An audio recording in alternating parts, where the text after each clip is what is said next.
Merci, Monsieur le Président. Madame la Vice-présidente, chers collègues, la délibération qu'il nous est demandé d'adopter ce soir pour arrêter le projet de programme local de l'habitat est essentielle, en ce qu'elle touche directement au quotidien des métropolitaines et des métropolitains. Dans un contexte de crise économique et sociale, trouver à se loger dans des conditions dignes et à un prix abordable est de plus en plus difficile. Ce PLH entend répondre à cet enjeu. Je tiens d'abord à saluer la méthode qui a présidé à l'élaboration de ce texte, puisque de nombreuses réunions des parties prenantes en matière de logement se sont tenues et que les groupes politiques ont été associés. Si la grande majorité de nos propositions n'ont pas été reprises, je remercie Madame la Vice-présidente pour son écoute.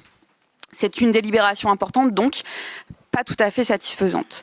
Pour comprendre pourquoi, il faut repartir du précédent PLH qui avait globalement les mêmes objectifs. Le bilan du PLH 2 souligne ses principaux écueils. Premièrement, malgré l'atteinte de l'objectif en matière de construction de logement social, 54 000 demandes restent insatisfaites aujourd'hui, dont 31 000 hors demande de mutation, la situation du parc social n'ayant jamais été aussi tendue. L'objectif, deuxièmement, de construction de logements intermédiaires n'a au contraire pas été atteint, concourant au départ de la MEL de ménages aux revenus intermédiaires qui n'ont plus les moyens de s'y loger. Force est de constater que le PLH 3 n'est pas de nature à changer la donne. D'abord parce qu'en matière de construction de logement social, les mêmes outils sont mobilisés et les mêmes objectifs fixés. Le nombre de logements à partir duquel une opération doit inclure du logement social est toujours fixé à 17. Nous avions proposé qu'il soit abaissé à 9 pour rendre plus difficile le contournement de cette obligation. Cette possibilité d'abaissement du seuil est renvoyée à la volonté des communes et au plan local d'urbanisme. Aujourd'hui, les quelques rares villes qui ont fait le choix d'abaisser ou de supprimer ce seuil ou qui ont rehaussé leur objectif de construction de logement social par opération à 40% dans certaines zones, c'est le cas de Bousbecq, de Faches-Tuménil, de Lambersart, de Lincel, de Péranchy et de Havrin. Ces communes, donc, ne sont pas en mesure d'impulser seules une nouvelle dynamique en la matière.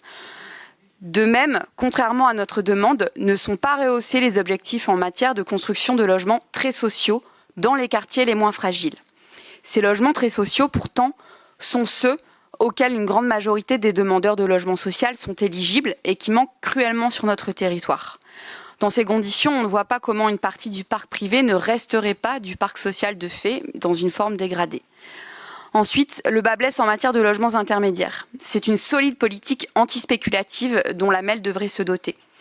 Or, elle ne se fixe qu'un objectif minimaliste de construction de logements en bail réel solidaire, soit 200 par an.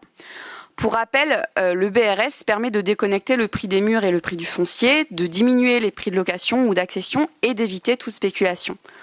D'autres métropoles ont fait des choix bien plus ambitieux. C'est le cas de la métropole de Rennes avec 350 logements en BRS par an et de la métropole de Lyon avec 1000 par an.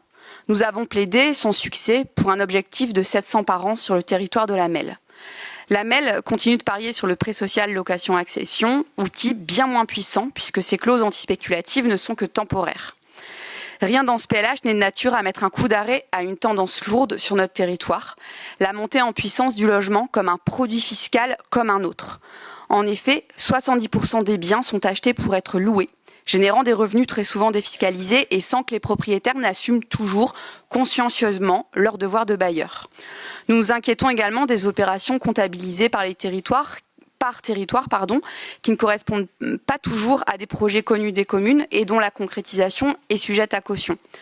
Compte tenu de plus des incertitudes qui pèsent sur le contexte immobilier, ce doit bien être l'objectif de construction de 2000 logements sociaux par an qui doit primer sur le reste. Il n'y a malheureusement pas de secret. Pour mettre en place une politique habitat plus ambitieuse, il faut y dédier des moyens conséquents correspondants.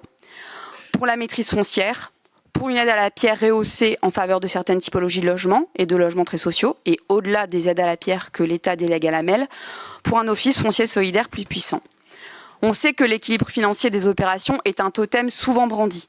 On sait aussi que la puissance publique peut choisir de combler les déficits des opérations. Finalement, cela impliquerait de voir le logement comme un service public comme un autre. Pas forcément rentable à court terme, mais qui contribue à la dignité humaine, à la cohésion sociale et au bien commun. Ce serait, bien sûr, un choix politique fort à faire en matière budgétaire, mais cela relève d'une compétence majeure de la MEL qui le nécessite largement. Enfin, cette intervention ne serait pas complète si je ne parlais pas de l'enjeu de la rénovation énergétique des logements. L'objectif de rénovation de 8200 logements par an est rappelé dans le PLH. Pour se donner les moyens de l'atteindre et de rattraper le retard pris en la matière, nous réitérons une nouvelle fois la demande que la MEL se dote d'un outil propre de tiers-financement qui permettrait de véritablement lever le premier frein à la rénovation complète et performante d'allongement, son coût. Tant que la MEL s'appuiera sur le service public d'efficacité énergétique de la région, à l'ambition moindre, elle ne pourra pas passer le cap de la massification. Malgré ces faiblesses, nous voterons en faveur de ce PLH. Comptez sur nous, Madame la vice-présidente et Monsieur le vice-président à la stratégie d'urbanisme, pour être extrêmement vigilants quant à la traduction concrète et ambitieuse des orientations de ce PLH dans le plus à venir. Je vous remercie.